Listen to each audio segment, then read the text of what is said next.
A true gentleman. David Beckham leads tributes to Sven-Göran Eriksson. David Beckham led the tributes to Sven-Göran Eriksson after the former England manager died at the age of 76, describing him as passionate, caring, calm and a true gentleman.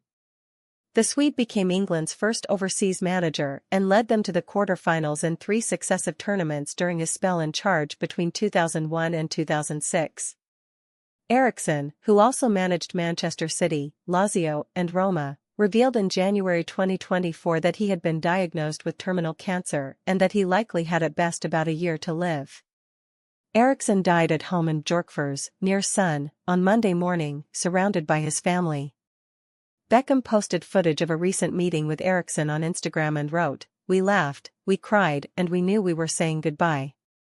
Sven, thank you for always being the person you have always been, passionate, caring, calm and a true gentleman. I will be forever grateful for you making me your captain, but I will forever hold these last memories of this day with you and your family. Thank you Sven, and in your last words to me, it will be okay." 2 more former England captains were among others to pay tribute. Michael Owen, who scored a hat-trick in England's 5-1 win over Germany at the Olympiastadion in Munich in 2001 that marked arguably Eriksson's greatest day as a manager, referred to one of the very best and a man who will be sadly missed by everyone in the world of football. Wayne Rooney wrote on X, "Rest in peace, Sven. A special man. Thanks for the memories and all your help and advice. Thoughts and prayers with all his family and friends." Kasper Schmeichel, who Eriksson signed for Leicester in 2011, also underlined his gratitude. "Sven was the first manager to truly believe in me and give me a chance at the highest level," the goalkeeper said on Instagram. "He was the first manager to call me world-class and he made me feel 10 feet tall. It is a great loss to football and the world." The former Liverpool striker Peter Crouch said on X, "Sven gave me my England debut when plenty doubted it. I will forever be grateful to him. He will be missed." The League Managers Association chairman, Martin O'Neill, the former Aston Villa and Republic of Ireland manager, said he was saddened by Eriksson's passing and that when their paths crossed he was extremely courteous and rather genteel, with a real sense of humor. He brought sparkle with him always. The Prince of Wales described Eriksson as a true gentleman of the game.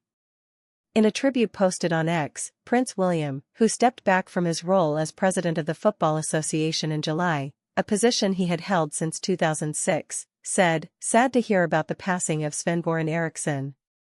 I met him several times as England manager and was always struck by his charisma and passion for the game. My thoughts are with his family and friends." The Prime Minister, Sir Keir Starmer, said, "He will be remembered for his tremendous contribution to English football, which brought joy to so many over the years."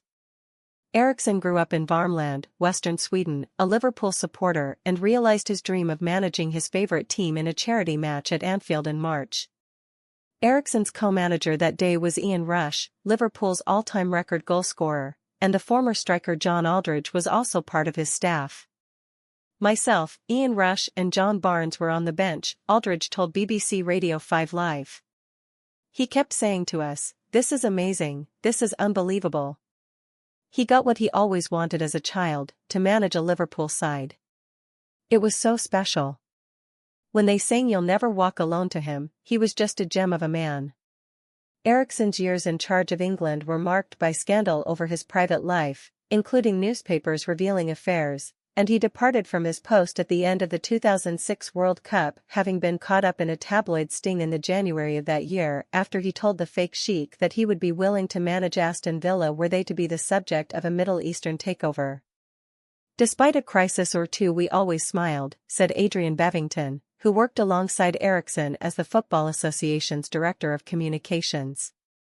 The FIFA president, Gianni Infantino, called Eriksson a great innovator and a true ambassador of our beautiful game, and the world governing body flew the Sweden flag at half-mast at its headquarters in Zurich on Monday. The Swedish Football Association described Eriksson, known in his homeland as Svennis, as one of Swedish football's most influential coaches. The English FA's chief executive officer, Mark Bullingham, said it would honour Eriksson before England's Nations League match against Finland at Wembley next month. He gave All England fans such special memories, Bullingham said. No one can ever forget the 5-1 victory. David Dine, the former Arsenal and FA vice-chairman, said Eriksson was a master at riding a storm. A documentary about Eriksson's life, simply entitled Sven, was released on Amazon Prime last week and contained a message from the man himself that poignantly summed up his good humor, grace, and dignity. "Don't be sorry, smile," Eriksson said. "Thank you for everything, coaches, players, the crowds, it's been fantastic. Take care of yourself and take care of your life. And live it. Bye."